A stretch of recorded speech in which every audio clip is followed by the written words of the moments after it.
Hey guys, it's Rita here.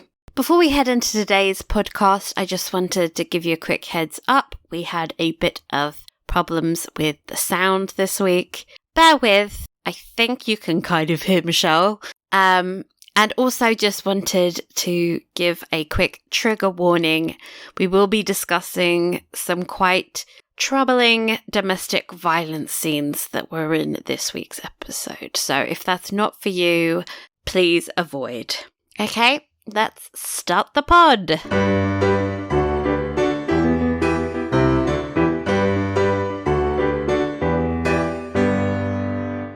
Hello and welcome to In the Books, a period drama podcast hosted by us two ladies.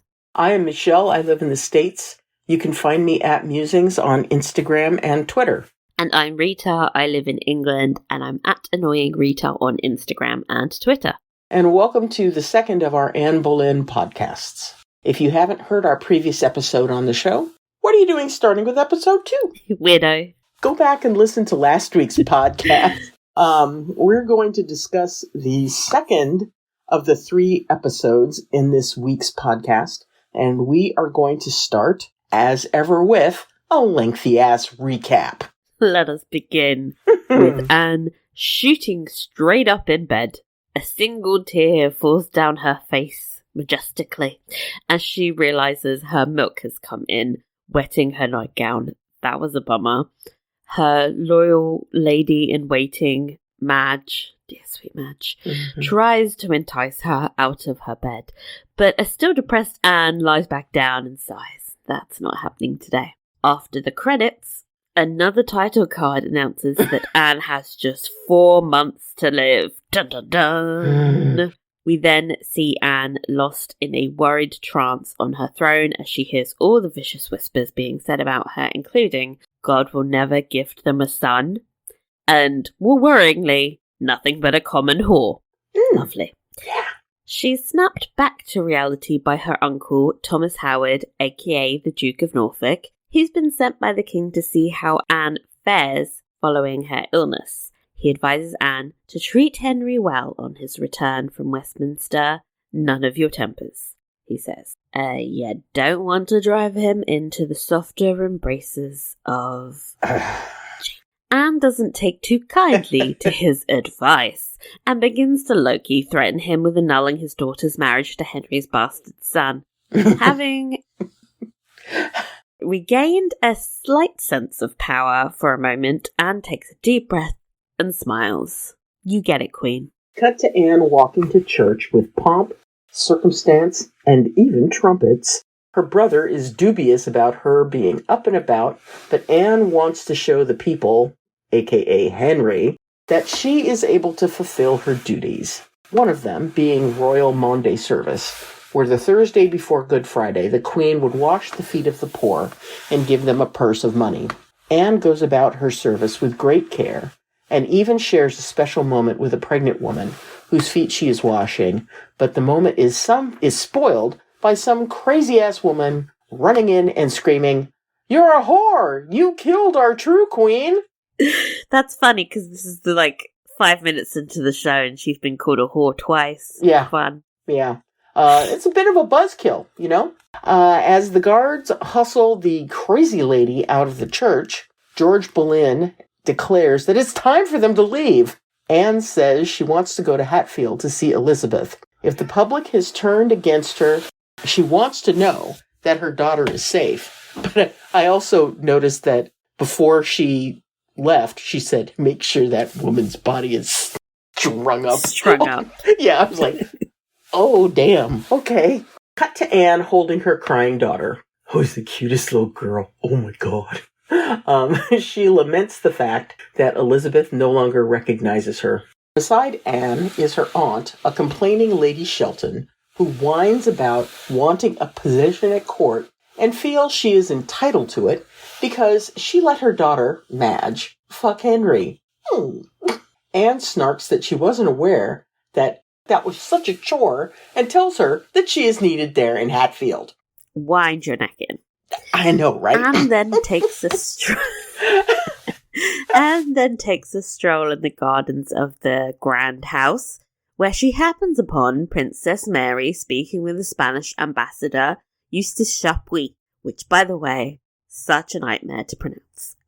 She asks to speak with him. But when instructed to approach her, Chapuis turns and walks off like a little bitch. Mary approaches Anne instead and explains that he sees no queen here. Anne ignores Mary's rudeness, as she's, still in mourning for her mother. Mary scoffs and tells her she knows nothing of respect, having danced around in yellow silks following her death. You know who joined her? Your father. Yeah. Anyway. Yeah. Anne looks at Lady Shelton like, how does this bitch know that I did that? Like, what's going on here? And Mary tells her that she has her friends at court too. Cromwell himself sent her a cross necklace that belonged to her mother. And then smiles maliciously as she tells Mary she's off to see the king, who hasn't seen Mary, his own daughter, in years. Anne will send for Elizabeth to go to court soon so that she and Lady Shelton can both be with their daughters. As Anne turns to leave, Mary tells her that Cromwell has been working to secure her the throne, on account of her being barren. Ouch. Anne arrives back at court and lays into Cromwell for making backdoor deals with Spain. Cromwell is arrogant as hell and tells her that everything is above board, guys. It's okay. Henry's instructed him to do all of this. Anne gets right up in his face and tells him not to bargain away Elizabeth's birthright. That night, Anne is up late writing letters. One of her ladies-in-waiting, Larry Worcester. Worcester. Sorry. Worcester? Thank you. No, please. Worcester. Please. Because Worcestershire, there's no H in there, Michelle. I feel the need to apologise on behalf of all English names for the fact that is pronounced Worcester. Worcester. Okay. W-O-R-C-E-S. That's not the right spelling for that. T-E-R. Alrighty then. Lady Worcester falls asleep as she is keeping her company, so Anne generously offers her own bed to sleep in. As they bunker down together for the night, Anne tells her that she used to sleep with her sister like this when they were girls. Anne then chuckles and says they have shared much in their lifetime. Which is a reference to them both having slept with Henry. Too gross to even think about, Lady Worcester then announces she is with child. And it's not her husband's. It's George's, Anne's brother. Yeah. This naturally freaks Anne out, who insists that they must all be beyond reproach and that George cannot acknowledge this illegitimate child. Anne advises to tell her husband, and no matter what, she will make sure that the baby will be raised as if they were a Boleyn. An ominous shot of birds flying overhead later. Anne receives Henry, who has had to be tricked into being in the same room as his wife. Motherfucker. God. When she offers him her hand, he refuses to take it. Motherfucker squared. She takes a deep breath, then tells him she is sorry about their baby, but she will never cower before him, and that she doesn't know how to beg for his love. Henry's frost melts as soon as she begins pressing him, because he's a dick. When they sit down together, she asks what he would give to be free of the burden of ruling for a day, and he laments that it never stops. I mean, it stops long enough for him to have 7,000 affairs, but, they're in need of new friends now that France is ransacking most of Europe, so it was natural for Henry to think of an alliance with Spain. When Anne brings up Cromwell bargaining over the succession, Henry looks confused. Anne's like, I thought you knew about this. And then Henry starts screaming about Spanish bastards and blah, blah, blah. Basically, he's not best pleased. Anne thinks that Cromwell might be behind the plan, and the best way to get to the bottom of things is to plan a little get-together with Cromwell and Chapuis, and definitely has an appetite for destruction. Cut to the feast. The whole court is there eating and drinking. Norris remarks that he saw Princess Elizabeth at court, and Anne explains that she sent for her daughter.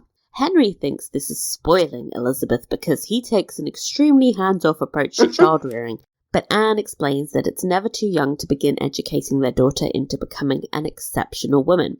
And who else is better to teach her than her mother. Henry jokes that the court couldn't handle another Boleyn woman, and this might be the smartest thing he's ever said, and will ever say. It's meeting time, and Chapuis is forced to acknowledge and kiss Queen Anne's hand. So satisfying. Cromwell openly questions why Anne is even there, and Henry is like, I invited her, dummy! Not a great start for Mr. Cromwell. Negotiations officially begin, and Chapuis says that the Emperor is now willing to recognize the legitimacy of Henry's marriage. The Marquess of Pembroke, which annoys Henry, because Anne hasn't been the Marquess for like 3 years. Henry's like, she's the Queen of England, damn it! Which makes Anne preen. Nevertheless, Henry needs the marriage recognized, and in exchange, Charles V wants him to recognize Princess Mary as his heir. Charles V must be on crack. Henry basically cuts off an angry Anne who's about to jump down Chapuis's throat and tells Chapuis that is out of the question. Chapuis immediately sends an accusing look at Cromwell, but Henry screams at him to look at him instead. I'm the king, he bellows, like the megalomaniac that he is. Henry tells Chapuis that Cromwell has greatly overstepped his authority, and then turns to Cromwell and tells him he is more than willing to remind him of his place. Ooh. Ooh, sis. As Cromwell turns to leave, he is stopped by Anne, who can't help twisting the knife a little further, and makes it clear she will be taking over as Chapuis's bestie from now on. Cut to the dance, thrown in the honor of the alliance that they still haven't agreed to. A little weird, but, work with them. Everyone at court is partying down, especially Anne, who is dancing gaily with a series of men, including, of course, some of the men she will be accused of sleeping with. Henry watches her happily, and when she finishes her display on the dance floor, they begin drinking and canoodling together. But even this moment of marital bliss is undercut by Henry watching Jane Seymour out of the corner of his eye. He seems impressed by her demure refusal to dance, but that doesn't stop him from making out with Anne in front of her. Of course. Cut to the after party that has made its way to Anne's chambers. Everyone is there, including Jane, who is sat in a quiet corner, being an introvert again. Life of the party. A boy enters with a message for Miss Seymour, and she leaves the room, and, naturally curious, follows to eavesdrop on a very unwelcome scene. It seems Henry's offered Jane an expensive gift in exchange for becoming his lover, but little Miss Butter wouldn't melt. The butter reference is important, guys. Refuses on the grounds there's no gift comparable to her virtue. I mean, gag me. She would prefer a respectable and advantageous marriage. Not very happy, heads back to the party and immediately down to drink. She now looks more than a little tipsy as she realises that a dramatic scene has taken place between her brother, and sister-in-law while she was gone. They're arguing once again, so she tries to cut the tension by joking with Norris. She tries to get him to flirt with Jane, but he flatters Anne by implying her beauty surpasses all others. A gallant remark no doubt intended to flatter his queen, but Anne jokes that he's looking for dead man's shoes, aka trying to fuck her. She begins to laugh at what is obviously a joke, but the whole room looks horrified at her remarks, like she just killed a baby in front of them, and Norris, clearly upset, makes it clear he would never betray the king and leaves the party just abruptly and awkwardly. Thank you, Norris, for making it worse. The next morning, a depressed Anne waits to encounter Norris outside of the gardens. She asks why he didn't join the king on his hunt this morning, and Norris makes it clear that he wasn't invited. Norris has been frosted out. She explains that she was just joking the previous night, and that they can't let the king be infected by idle gossip. He looks sympathetic, but clearly wants to give her a wide berth from now on. That evening, Anne stares at the fire in her bedchamber in a trance. Beside her, Lady Worcester, complains that her husband is not allowing her into his presence. She would prefer to be with George and declares that she would do anything to bring up her child with him. A distant-looking Anne offers to give her any sum she needs so that she can go to the country and bring up the child in peace. I mean, damn, seriously. Like, woman, shut up. Take that offer. Yeah. Lady Worcester rejects this. She wants George. Well, he's married. When Anne tells her to live in the real world, she is angrily told to look to her own marriage. The king has requested Miss Seymour to be moved into lodgings connected to his own bedchamber. I love the implication that this is Anne's fault somehow. More to come. A furious Anne makes her way to Henry's room and finds him gone. Angry, she begins destroying his things and crying. We've all been there, sis.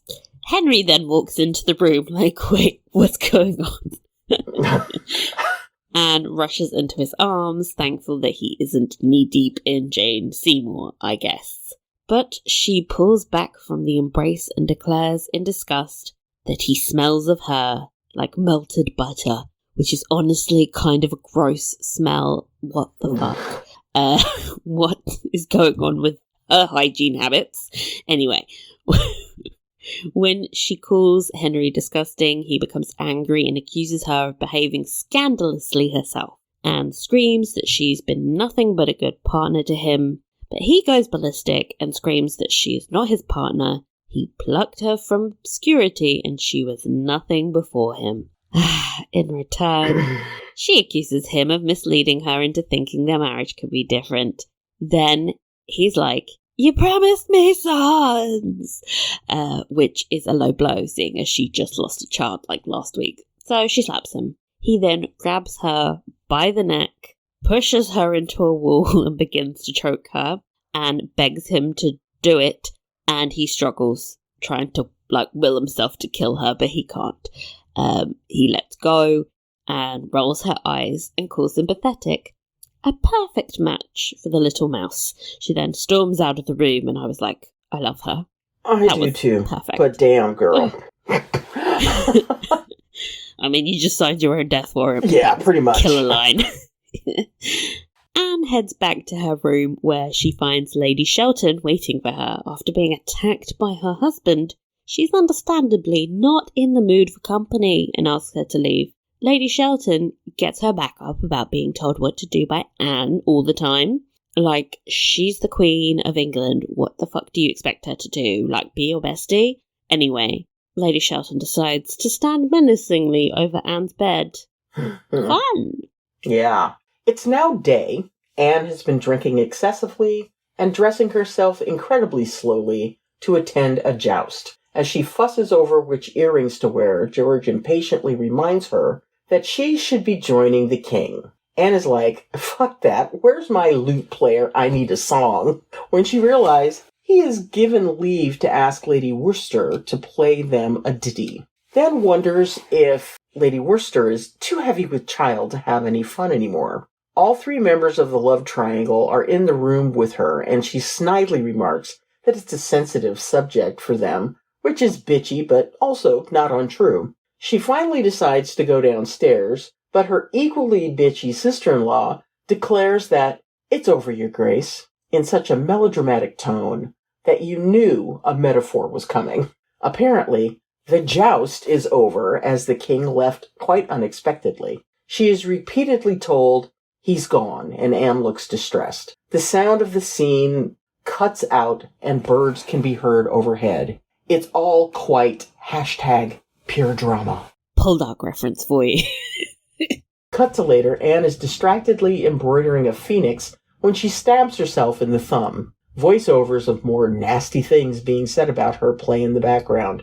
She is surrounded by her forlorn-looking ladies in waiting. Jane notices the queen is bleeding and offers her a handkerchief. A message arrives. She has been sent for by her uncle and Lady Shelton is to accompany her. She gets up to leave, and an emotional Madge begs her to be careful, which is quite intense for someone who's just going downstairs. Madge shares a knowing look with her mother, Anne begins to look concerned, so Madge finishes her sentence with a rather less obvious, "It is cold out." Jane also clearly knows and refuses to meet Anne's gaze. Outside, Anne meets her uncle, Janie's brother, Edward Seymour, and Thomas Cromwell. She is told that they have a warrant for her arrest. She stands accused of treason. They will be accompanying her to the Tower. She asks if she's going to be allowed a trial. She is. She declares that the world will know her innocence in due course with the energy of a woman who already knows she's a goner. Anne follows her uncle with great dignity and the confident body language of a queen, but her face shows all of the shock and despair that she is feeling. She climbs into the barge that will transport her to prison and sits next to the man responsible for it all, Thomas Cromwell. Fuck you, Thomas Cromwell. Oh! That was an episode. What did you think of it? Oh my god, I was so pissed off. I was so pissed off throughout the whole damn thing, because, I mean, obviously, we all know how the story goes. It was horrible. Yeah. It reminds you that, like, these were real people and it's not just a story. Like, when they were living it, they didn't know what was about to happen. Yeah. Oh, and it's just horrific. Oh. I found it really weird because about halfway through, I realised I was really enjoying myself and enjoying, like, Anne getting the upper hand. And then I was like, oh, yeah. Yeah. It was like, oh, this is great. It's like, oh, shit. I remembered the actual premise. Oh, shit. No, this is not. Because she's digging her own grave right now.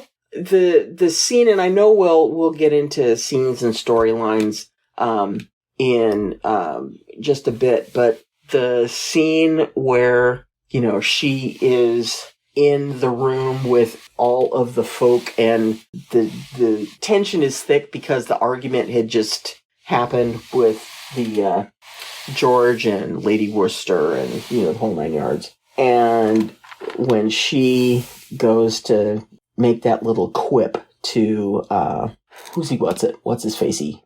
Norris, yeah. Thank you. It was just like, oh, no. You didn't just say that. Yes, you did. You did say that. It's one of those things where, like, if she had said it on different circumstances, everyone would have just laughed and it would have been fine.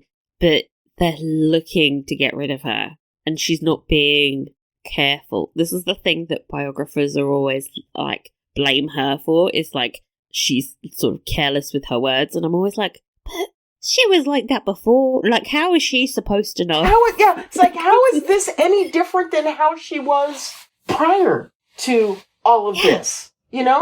It's like everyone expects her to know that she's like, how is she supposed to know her husband's about to try and get her murdered? Like, that's not something that's on people's radar at all times. I mean, although, I'm sure that, the argument could be said that she wound up having a stillborn child, that, the penny would have dropped and it would have been like, okay, shit just got real and you need to be, walking around on eggshells if you want to continue breathing on this planet. But that's honestly not in her nature, though. It's also, like, not how she came to become so powerful. I think it's very hard to change your personality overnight.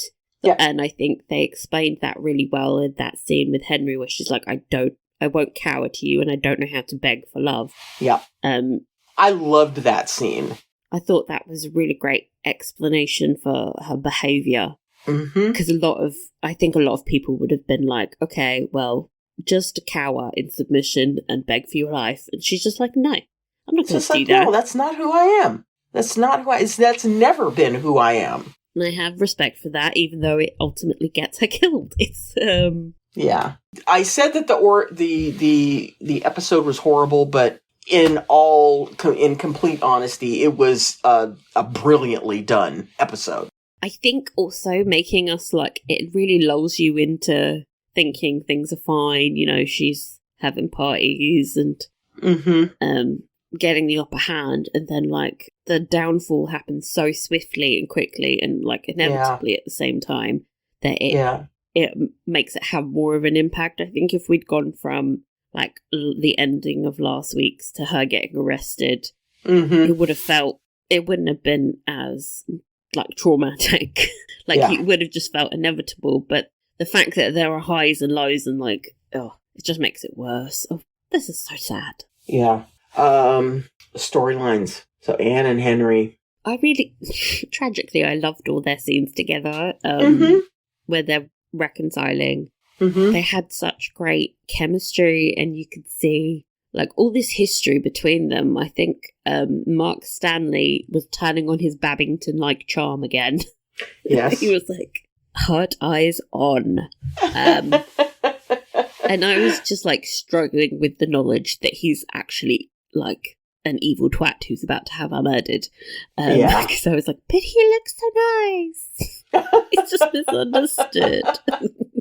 Gosh. Then I was like, well, that's very reminiscent of the cycles of abuse that you have, you know, there's stages where there's like the tensions building and, you know, Anne becomes fearful. Then there's like an incident of emotional or physical abuse, and then you end up reconciling and having like the honeymoon phase. The honeymoon stage, which is what we saw at the beginning of this episode. And in real life, Henry went back and forth between being like obsessed with Anne and cheating on her over and over again. And I felt like this was a really condensed version of their whole love affair.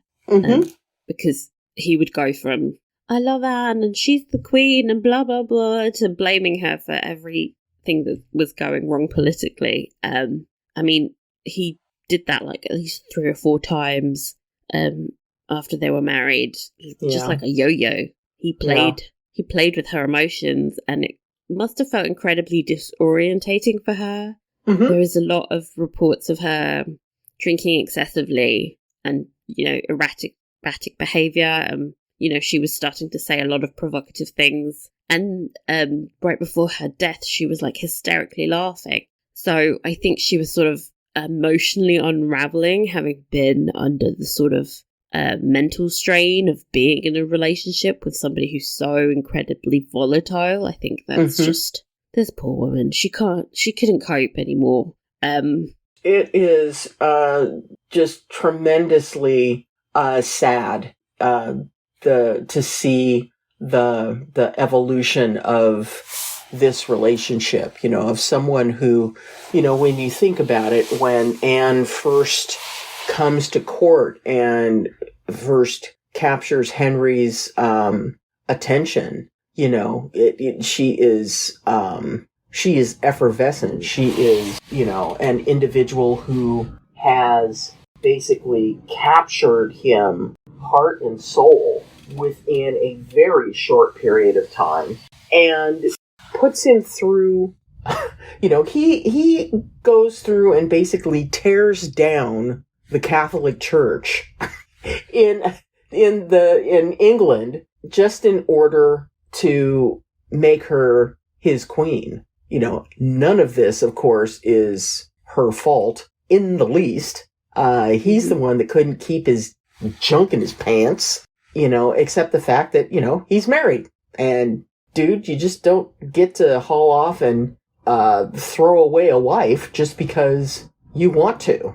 But, you know, she was such an incredible person to come into, you know, that space and, you know, a few years later wind up leaving on a barge to the Tower through no fault of her own. I was rereading her biography, and they made a big point of like just 2 years earlier she had stayed in the Tower ahead of her coronation, because they usually make the Queens of England stay there before they're crowned, and she stayed just a few rooms over from where she would be imprisoned. And like the swift turnaround from like her triumphant entrance into the Tower to like now about to be executed there is just, it's so quick as well. Yeah, like, it's mind-boggling, you know, and I think that's one of the reasons why, you know, when they do these title cards at the start of these episodes where, you are basically slapped upside the head with the reality of she only has months to live. It just emphasizes and how it was blisteringly fast. Like, when you compare it to Catherine, like, her downfall took almost a decade. Yeah. She clung on for a very long time, and she got to die of natural causes. Yeah. But then she was somebody who had connections in Spain and was an important figure. By the end, all Anne had was her brother. Like, that's all she had.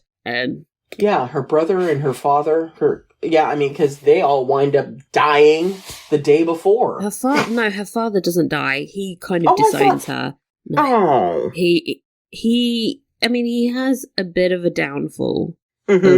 He loses prestige and influence, but he's fine. Oh. I mean, poor Snookums. He had basically turned against her towards the end, along with her uncle, which is heartbreaking as well. Like, literally all she had was her brother, and he died with her. Yeah, and he stood by her until the very, very end. Oh, bastards.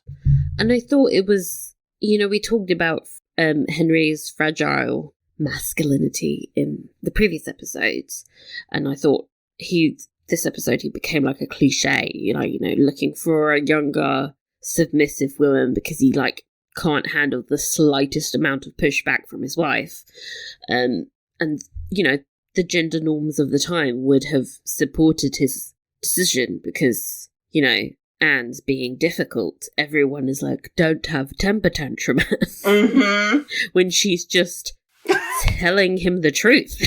And I think it's interesting that he liked that about her when she was his mistress, because that suited his kind of weird chivalric ideals. Like, because he loved playing at King Arthur and the Round Table. That was his whole thing, his shtick. So if his mistress is telling him what to do, that's fine because he can play a gallant knight. But if it's his wife, that's the problem. Hell with that noise. Exactly. So it's just some bullshit, and it's like he's in his own little fantasy world. It's like he doesn't want to deal with any pushback or any emotions. Like, he won't even come near her after she loses the baby because that would be difficult, and he can't handle that. He's too fragile. He's fragile. He's a fragile boy. It's pathetic, and I think her assessment of him is correct when she calls him pathetic. Yes. I was like, he is trash. Put him in the bin. Yes, he is a trash man. He's a trash man. Just a reprehensible asshole. And speaking of reprehensible assholes, how about Mr. Cromwell? Well, last week I explained that Anne's political ambitions were probably more responsible for her death than her inability to have a son. And I was hoping they would explore that, and I was like, yay, watching this episode. I think we really see how their power struggle led to her death. You didn't explicitly see it because it's all from Anne's point of view, but you definitely got a sense at the end. You're like, why is he there? And then he looks so happy on that little barge. He's like, whee, my plan has come together. And you're just like, I hate you. Great, I'm getting rid of her. Woohoo! Oh my god. I hate him. I have to say that, I've seen, I can't even count how many depictions of the Tudor and specifically the Henry VIII reign in various different media productions. This is the first time that I felt real visceral hatred towards Cromwell. Oh, good. He deserves it. Oh, I mean, I always thought that he was a smarmy bastard, in the other productions that I've seen, but this one just takes the cake. And I'm very happy that he gets what he's gonna get. When he openly questioned why the Queen of England was in the room, I was like, what is wrong with you? What are you doing? Shut your mouth. Like, he thinks he has more power than he has, and he gets too big for himself. Yeah. And I think that is also why later on he gets the old... Mm-hmm. Oh, yeah. Yeah. That's the one thing Henry did where I'm like, thank you. Yeah, it's long overdue, but you got around to it, so thanks. I wonder if Henry Jeeves. ever realised what Thomas did, because, I mean, at some point he's got to acknowledge, well, he didn't ever, out loud, but privately he must have realised that Anne hadn't cheated on him, and he had just been played. Like, one would hope so. Maybe he's just too delusional, because he's not very good at acknowledging his own mistakes. Yeah. Publicly. No. You would hope internally he would have gone, oh, I may have fucked up. Yeah. But you never know. The succession shit that he did was also... Oh, dude. You know, the whole declaring Mary a bastard and, you know, all that. I mean, we could talk for hours about that bullshit. But you know, I really hate the way he plays fast and loose with the futures of these children of his. You know, they're your kids, Henry. Oh, he doesn't care. Like, as we saw with when Anne wants to see her own child, he's like, you're spoiling her. Like, just seeing her is spoiling her. Ridiculous. Yeah. But you're right. I mean, he had so many succession acts. You know, you had the first one declaring Mary a bastard. A few months after Anne dies, he'd put a second succession act through Parliament, declares both Mary and Elizabeth bastards, and then there's a third succession act a few years later, reinstates both his daughters into the line of succession. Obviously, Edward was in first. Of course. But, like, it's just... Like, within the span, poor Mary, within the span of a few years, she was a bastard. Yes. Then her sister was a bastard. She was a double bastard. They were both bastards. Then, I think, actually, finally, he maintained that they were both bastards, but they could still be in line for the throne. It was a real headfuck to think about. And so it was really funny when he's like, how dare you change the line of succession? It's my crown. And it's just like, this man is unhinged because he's about to change it like 7 times. Yeah. It's like, dude, just shut up, because you are basically turning yourself into a massive hypocrite. I think like part of what happens later with the succession drama around Edward's death, and then him trying to get Lady Jane Grey to become the next queen, is partly caused by Henry just fucking around with the succession so many times. If you see your dad change who he wants to be in line after him so many times, you're just going to be like, well, I'm supreme ruler, I can do the same thing, you know. It's just a terrible precedent. He just... a mess. A whole mess. And then he passed it on to his kids. But I was really excited to see Mary and Chapuis, but mainly Mary.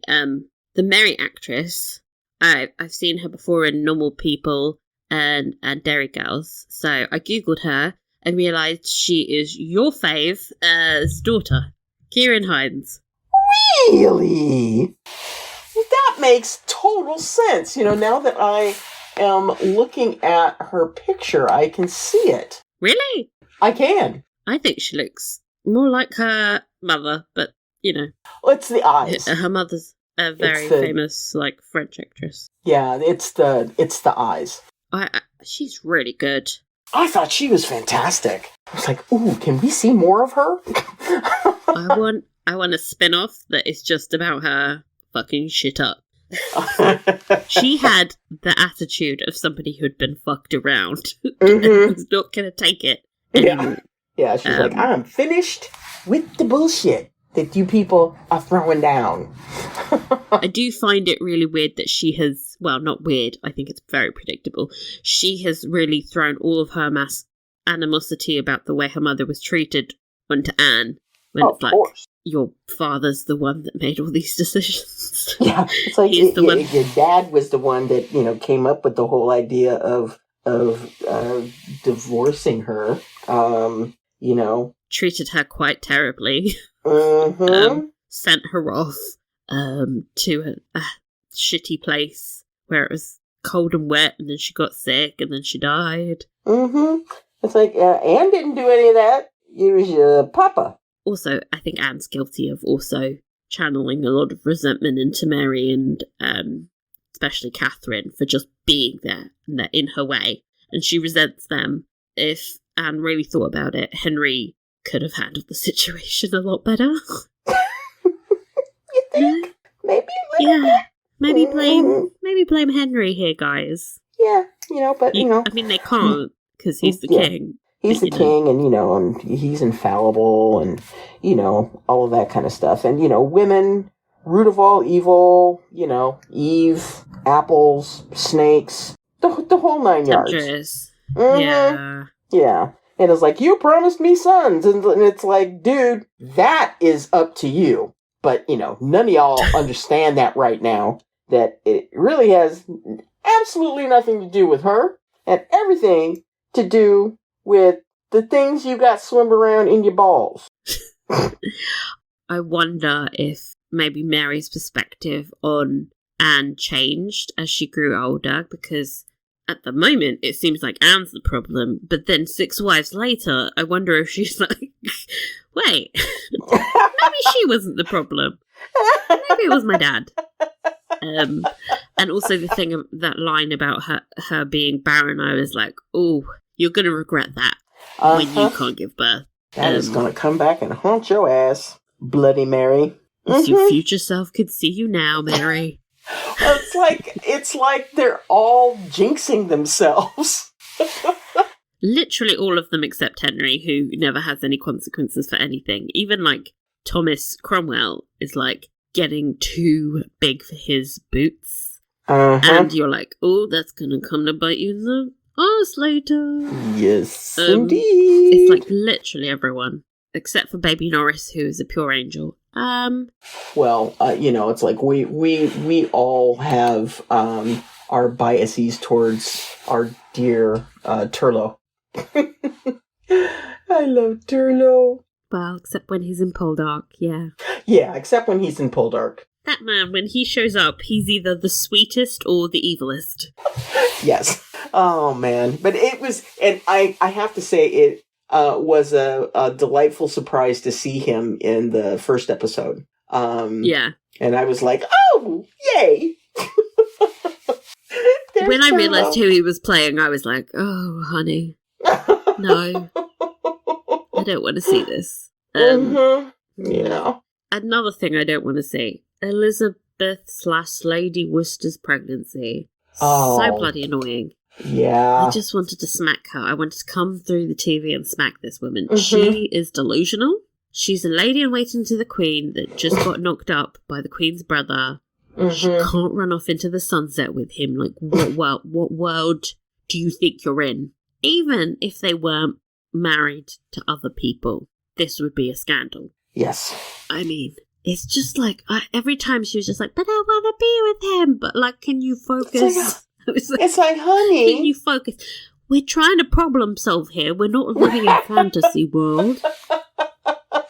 Exactly. It's like, you really need to get your head on straight about the situation that you are in right now, cuz. She was getting a lot of leniency, shall we say, because if I was Anne and I found out she'd got pregnant, I would have been like, bitch, you in trouble. Yep. I would have probably sent her out of court. Me too. And just gone, you need to get out of here, because you're a distraction none of us needs right now. Wonder if that was part of it as well, because Anne was so focused on like trying to fix this problem that she didn't see the big one coming from me. Yeah. Focus on what's in your blind spot right now. It's coming up. Every time she started talking, I was just like, I don't care about this baby. No one cares. Oh my God. Yeah, it is really kind of the least of our worries right now. Although I will be interested to see what comes of all of this ridiculousness. Because was she like 6 months pregnant at the time that Anne winds up going to the tower? I think she had to have been less. I mean, she has 4 months left, and when she's executed, I think she's still pregnant. So she's like 6 months pregnant. That's like a 10-month gestation. Yeah. I don't know. I also don't care that much because she's just annoying. Every time we're trying to focus on trying to keep Anne alive, she'd be there going, I just want to be with George and this baby. Some of us have real problems, okay? Yeah. I know that we're going to talk about Jane Seymour next. And you sent me a very funny video earlier today about the Disney filter that you will be viewing Jane through for the rest of your life. Quite frankly, I think it would be appropriate for Lady Worcester as well. Oh God, because she is living in a fairy tale. Or is it just a giant tinfoil cap that she needs to be wearing? She needs to be worried because her baby daddy about to be whacked off. So that's a Grimm's fairy tale ending. It's not the Disney version. Seriously. That is seriously accurate. 100% facts. Speaking of Jane Seymour, I mean, I am trying to be nice, but she's so insipid. She won't dance. She won't speak. She just sits in the corner waiting for Henry to look at her. Like, that's such a dull life. Like, oh, come on. And I have a real issue with Mary Sue characters in general, and she is just really working hard at this one. I mean, if she had like violet eyes and like raven black hair, it would be perfect. It would be She's a perfect Mary Sue. It's funny because, like, I think she was much more complicit with what was going on than she's letting on. Like, that girl knew she was about to be arrested. Like, that was the body language. She's like, I'm not looking at her, I'm not looking at her. And that exactly. La, la, la, la, la, la. And that thing about, my virtue is just too precious. Yes, but I just want an advantageous marriage. Blink, blink. Wink, wink. Nudge, nudge. So, you know what you need to do, Henry? You need to get rid of this one, too. But I'm not going to say it. I'm not mad about it, because, like, she played the game, and Anne did the same. But it's really frustrating that she's always painted so angelically when, like, Anne didn't help kill Catherine. No. She may have begged Henry to do it a few times. But he never did. So she can't be blamed for killing a woman. I think you can legitimately blame Jane for these events. Because you know she's complicit with her brother, her little scheming brother, who's always standing there. Oh, yeah. Ugh. Yeah. You know, I remember when I watched, The Tudors, which, of course, totally historically accurate. So yeah, especially the young, thin Henry, yeah.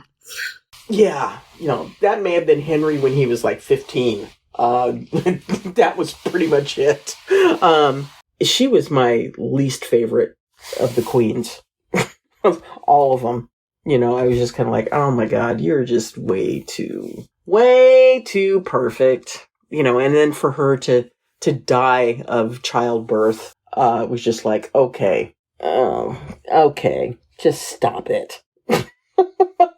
I just feel like there has to be a personality underneath there somewhere, and it's really frustrating to, like, the mask never slips, and I just want to see what's underneath.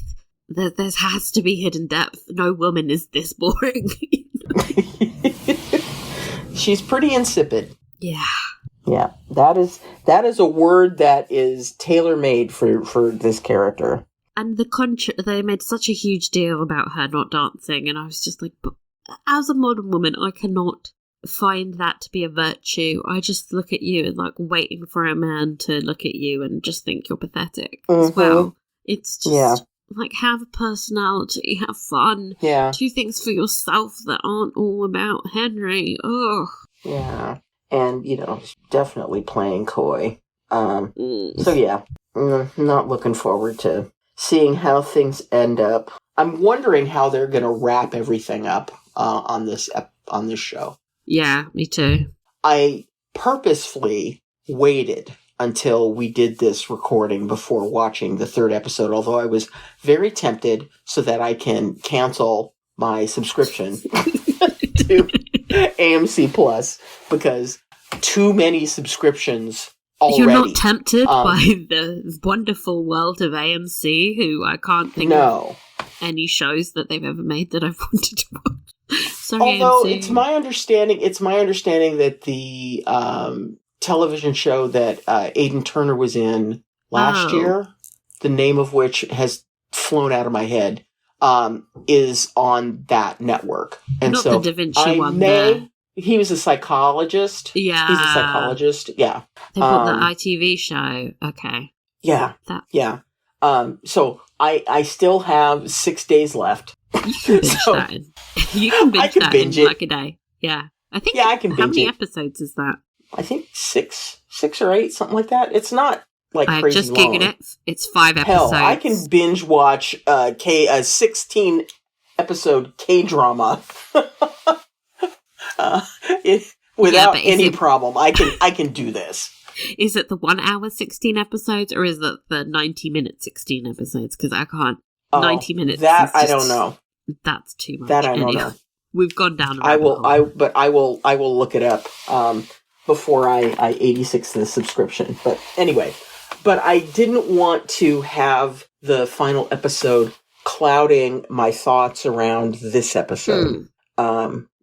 Just because, it was so good. I feel like all of them, well, so far, all of them, we've only seen 2 episodes, but so far they've both been quite different in tone, so it'll be interesting to see, like, if the third episode is also just, like, a wild card.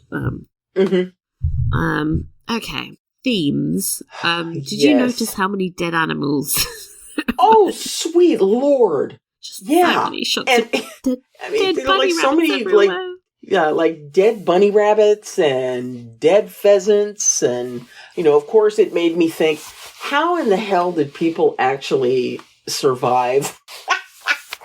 How did they survive the times back then? Because you had to know that it was rank and stanky. Well, that's why everyone died so much. It wasn't just the plague. It was that terrible food hygiene standards. Nobody washed their hands. Oh, God. Honestly. All of the dead bunnies were really adding an ominous... Also, I was thinking their fertility symbols, and everyone kept talking about Anne being barren, and I was like, oh, they've strung up the bunny. Yeah. That's not a good sign. Oh. And also, all those shots of birds flying overhead, I was just like, oh. Yeah, it's doing nothing for Rita's phobia. Thank you very much. No, thank you. Yeah. I wonder how many ravens we'll see next week. All of them. She's in the tower. Yes, exactly. She's in the tower with all the ravens. Another theme was definitely motherhood. I mean, the episode began with Anne grieving the loss of her child, and then all the talk about raising Elizabeth and wanting to guide her education, which is very motherly. Then you got Lady Worcester and talking nonstop about her pregnancy and my baby, and then Lady Shelton being creepy, being like, "Oh my gosh!" I was waiting for her to just be. She should have been underlit for all of her scenes. I felt like she was in the final one, but that could have been the fire. Yeah, just to give her that Frau Blucher kind of vibe that we get in Young Frankenstein. She's just grim. Ugh. I was so like, grim. Girl, are you sure you want to get into bed while that woman's still in the room? I know. She's gonna murder you. She's just, oh God, she's so creepy. And she's been in charge of Elizabeth? Oh God. Yeah, that's a good point. To be honest, Elizabeth doesn't have a great run of Guardians. No, she does not. I thought that contrasted with the previous episode that focused more on, like, male lineages and I must father a son. And then you've got, this week, a lot more of, like, these women trying to protect their children. And I think that's, like, an aspect of Anne that we often overlook because, she gave birth to one of the most famous people in history, like, of the planet. One of the biggest badasses of all time. It's funny because you don't really connect them as people. You don't ever think, like, that's her mum. And, like, the legacy of her life would have impacted Elizabeth so much. And it's an important part of who Anne was as well. But, it's not very often discussed, like, because Elizabeth never really openly discussed her mother. Because she got the old head chopped off. It would have been a bit awkward to be like, my dad was a dick. Yeah, I mean, and, she didn't know her. She was too young to even remember her, I'm certain. She must have heard stories about her, though. Oh, I'm sure she heard stories. A lot of the courtiers were still around when Elizabeth was on the throne, which is weird to think about. Yeah, but just having memories of one's mother, to kind of carry forward, throughout your life, and she didn't have those, which is really just kind of heartbreaking. But then again, you think about, the fact that she didn't have her mom. She had pretty fucked up, as you said a few moments ago, fucked up history with her guardians. Stepmother as well, technically. Yeah, all of the queen, the stepmoms that she had, plus, everybody else. And, for her to wind up becoming the person that she was is a testament to who she is, or who she was. I think part of her strength was that she never married, and I think that was also in huge part because the legacy of her parents, like that if you were the child of that situation, you would not be jumping into a marriage. Would you want to get married? I don't think so. Yeah. Oh, shit. Oh, gosh. Well, partnerships and alliances. Yeah. Yeah, huge emphasis on partnerships. I mean, Anne angrily yells at Henry, I've always been a good partner to you. And, like, in essence, partnerships, like, share responsibility and liability for everything. Henry can never be a good partner to anyone because he will never take responsibility. Ultimately, he'll always pass on the buck. And he now kind of has to because he's made himself not only king, but kind of like a semi-god-like figure where he's like infallible, like the Pope. So he can't ever acknowledge a mistake.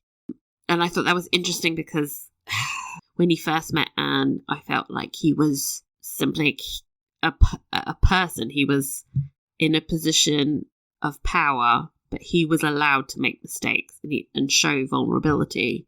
And it's interesting to me that to make their marriage possible, he's basically made it impossible for him to be a good husband because he can never ever acknowledge that he is infallible. That he is fallible. He can't do it. Yeah, conundrum.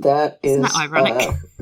It's ironic. Yeah, I was going to say. Yeah, boy, that's you really put your foot in that one, didn't you, Harry? One of the many things that Henry did not think through. Oh boy, and it's just going to get worse for him from there on. Oh yeah. Yeah, it just goes downhill from there. Oh, Anne of Cleves, my heart. Oh, poor Anne of Cleves. Yeah. I mean, arguably, she gets out of the deal much better than anybody else. She can just... Absolutely. I don't want to marry she you winds up, she winds up coming out of on the other side of that, sitting really pretty. And, good on you for escaping the clutches. Make a series about her. Like, make a series about Anne Cleves just sitting in her house, drinking her tea, being unbothered. And watching the spectacle. Watching is Catherine Howard. She's like, did what? To Catherine Howard? Whoa. It's like, that would be fun series. Oh, God. What an idiot. He is an idiot. We talked about Ross Poldark being an idiot, but man... Oh, he's got nothing on Henry. Nothing. Favorite scenes? I loved the opening scene where we see her wake up and, she's in a milk-stained gown. She is clearly in the depths of grief. I thought it was an incredibly powerful scene. And one where she didn't speak a line, but she said volumes just with her facial expressions, her body language, the whole 9 yards. I thought it was incredibly beautiful and tragic, all at the same time. But that was one of my favorite scenes. We talked about the scene where Henry and Anne are, in their honeymoon bubble stage after the emotional damage that had been done by Henry basically failing to go near her after the loss of their son. I thought that was a beautifully done scene. I really enjoyed the party. Before everything went sideways. I thought that was beautiful and beautifully shot. How about you? What were some of your favorites? I think my favorite was the scene in the gallery room where Henry gets to the bottom of what's going on with Cromwell and Chapuis.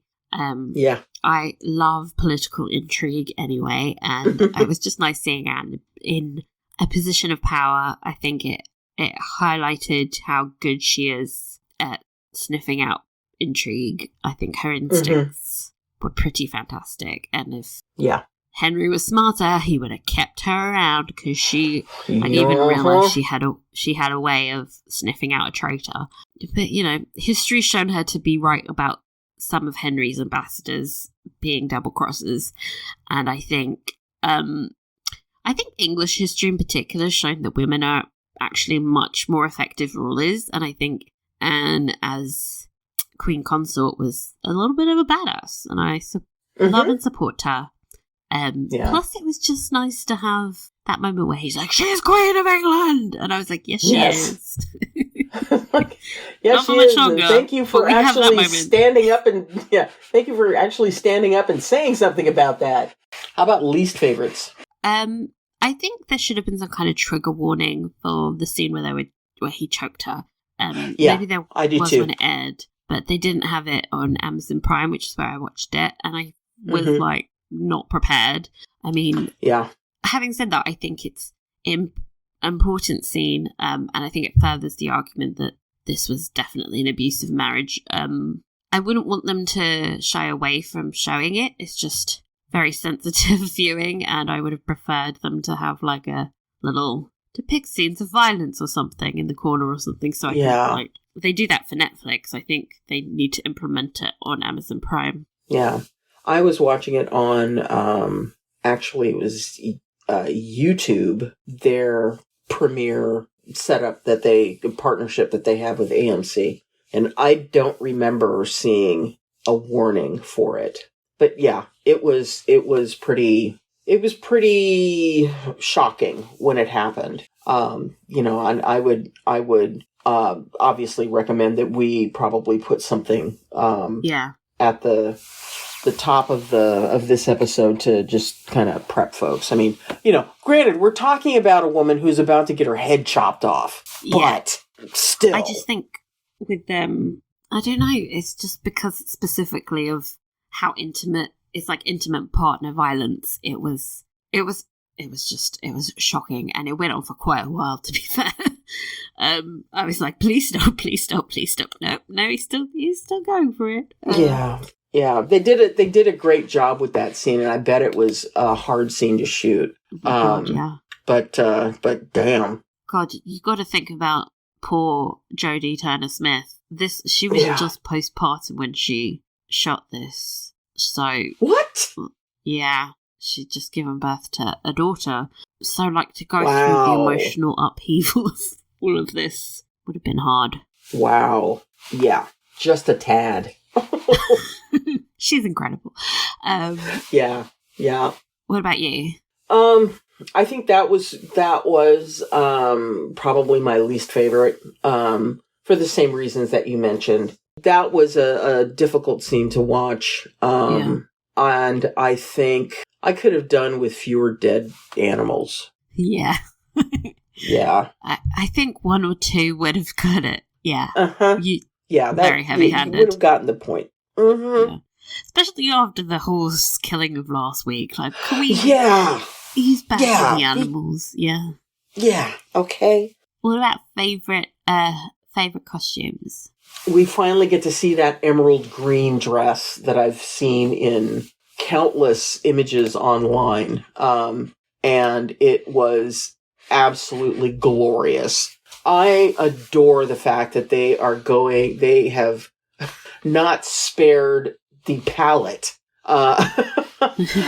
when it comes to costuming for Anne Boleyn for this episode, or for this series, that we get all of these gorgeous jewel tones that are beautiful. But yeah, the green dress, I was just like, yes, give me more. Give me more. I really liked the red number at the end. I mean, It was a dramatic dress for a dramatic ass moment. Yes. I know this show thrives off heavy metaphor, so the red was a very good thematic choice.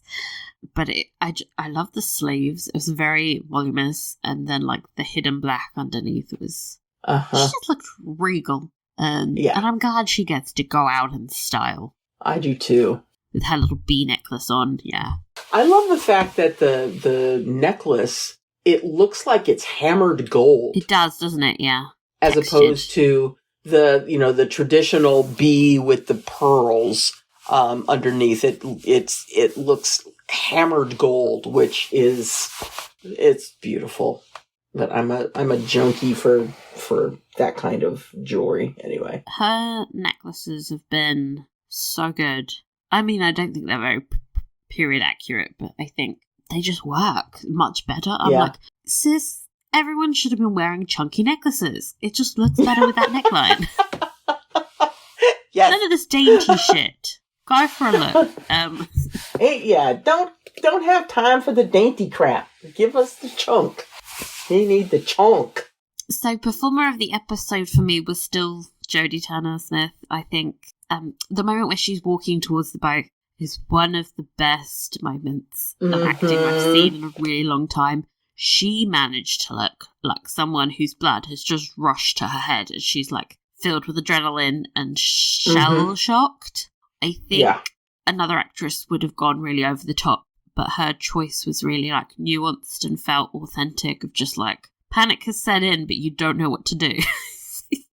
Just like deer in headlights sort of. Oh shit. What about you? She just takes the cake when it comes to performances in this series. And I think that, the opening scene where we see her, in postpartum depression realness, unfortunately, she put it all out there on film and did not leave and did not hold anything back. And that is, that's courageous. And I'm really looking forward to seeing how things go in this final episode, to see where she takes it. She's going to eat and not leave crumbs. Yes. Yeah. So how many initial necklaces out of 5? Oh, I would give this one 5. Yeah, I would give this one 5. Still want more money thrown at this because I think hell yeah. Like some of those scenes where they're having like a banquet and there's like 10 people there look silly. But in terms of like the writing and the performances, like this is everything I've ever wanted about a production to do about Anne's life. Yes. Yep. So 5. They did everything they possibly could with every single penny that they got. And, you know, they wound up getting an amazing performance given the limitations. Yes, that's a very nice way to get the limitations. I was about to say crappy ass crap. But the limitations that they wound up having to deal with. The 12 people that worked on production were probably you guys worked so hard. Yeah, you guys did a great job. Well done. Let's see. Episode 3 description. So let's get into it. Locked in the infamous tower, Anne is accused of treason, adultery, and mystifyingly, incest. Great. She's watched by her former ally, Lady Shelton, who is secretly passing information to Cromwell. Of course she is! I'm telling you, they need to light her from below. Lady Shelton was not giving friendly vibes. We're not surprised. No. I don't think Anne thinks she's her bestie. Yeah, and you need to disabuse yourself of that thought, quite frankly, because she does not have your best interest in mind. Also, like, after her uncle has just arrested her, don't be trusting your aunt. I know that they're not married to each other, but still, like, family is gonna betray you at this point. Yeah. I'm gonna probably cry, I think, at this episode, so... Oh, yeah. What are you looking forward to? I will have the hankies at the ready. I think that I'm really looking forward to a powerhouse performance by our lovely Jodie Turner-Smith in this role. You know, I'm not counting on Henry doing a damn thing. I'm surprised if we'll see him because he was like, I will sign the warrant and then not deal with this shit at all. It's just some cowardly bullshit, which is just typical. He's an ass. Yeah. I mean, I think that was one of the things that I loved about the movie Elizabeth with Cate Blanchett was when Mary is executed. Seeing her emotion around that, I thought it was fantastic. Yeah. But anyway, I digress. I really want to see the storyline. I know it sounds weird about the incest storyline, but George Boleyn, and I think that's going to be very moving, like George and being accused. They're both going to be like, what the fuck? Yeah. But it's going to be heartbreaking. Because that's like the only other person I like. So, to know he's going to die too. Oh my god, and Norris. Norris is gonna die. Oh. Yeah, because of just an offhanded remark. Oh god. What? Oh, it's gonna be bad. It's gonna be terrible. But it'll be brilliant. Majestic. As well. Yes. Yeah. It'll be we'll be majestic in our pain. Sob. But yeah, I am going to watch this tomorrow as soon as I get a chance. And so I will emote in our chat thread that we have going. I won't say anything, but, you know, I'll just be like, throw a whole bunch emojis. But yeah, I am looking forward to seeing how this concludes. So really anxious. That's the feeling you want to have. Well, I'm anxious all the time, so, you know. It's better to be anxious about fictional things than, well, not historical fictional things, than real things. Exactly. But anyway. So, that's it from us this week. We'll be back next week discussing the final episode of the series. But in the meantime, you can follow us on Twitter and Instagram for updates. We are at In the Books Network. And if you want to reach out in our inbox feature, then please email us at inthebooksnetwork at gmail.com. And if you enjoyed this podcast, please share it with your friends and give us a rate and review on whatever platform you use to find us. It really does help us a lot. Thank you so much, and we'll see you next week. Bye. Bye.